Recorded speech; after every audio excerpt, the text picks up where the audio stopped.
পাকিস্তান আমল থেকে মেহেরপুরে মহিলা কবি সংগঠক ও নারী নেত্রী বেগম সফুরা রাজ্জাক মেহেরপুরের নবপ্রজন্মের মধ্যে অনুপ্রেরণা সৃষ্টি করেছে। ৩৫ পর্ব।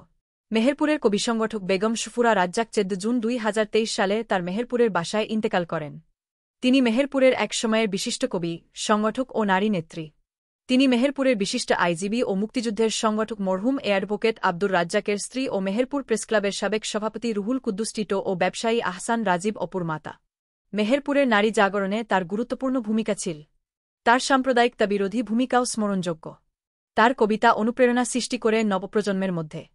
তার মৃত্যু মেহেরপুরবাসীর জন্য অপূরণীয় ক্ষতি। বেগম সফুরা রাজ্জাক মেহেরপুরের প্রথম মহিলা সমিতির সংগঠক এবং তিনি একজন ভাল মানের কবি। মেহেরপুরের সাংস্কৃতিক অঙ্গনে বিচরণ উল্লেখযোগ্য। তিনি মেহেরপুর থেকে প্রকাশিত পাক্ষিক সীমান্ত পত্রিকার নিয়মিত লেখক ছিলেন। কবিতার নাম বাঙালি কি দাসতে চায়? বেগম সফুরা রাজ্জাক বিসংগঠক ও নারী নেত্রী। বাঙালি কি দাসতে চায়? বাঙালি জাতিকে জিজ্ঞাসা কারা? তারপর নিজেকে। এখনও শুকায়নি মৃত যোদ্ধাগণের মায়ের কান্না। নেই পুত্রকন্যার পরনে কাপড়, ক্ষুধার আহার। তাদের কণ্ঠেই উত্তরধ্বনিত হবে। যা জেনেছ, যা দেখছ, যা শুনেছ। এবার বলে চল বাঙালি কি চায়? যে যোদ্ধারা স্মৃতিসৌধের সাহিত্যে। তাদের রক্তে দাঁড়িয়ে নিশ্চিত মনে চলছে শোষণ। প্রতি রাতে নিশ্চিত নিদ্রায়। দিনের পর দিন নিউইয়র্ক প্যারিসে রাত্রি কাটায়। কালো টাকার আলোয় উজ্জ্বল। তাদের নাগরিক সত্য সুরক্ষিত। প্রশ্ন করো বাঙালি কি চায়? শোষণের বিরুদ্ধে ছিল সংগ্রাম। আমরা যুদ্ধ চাই না।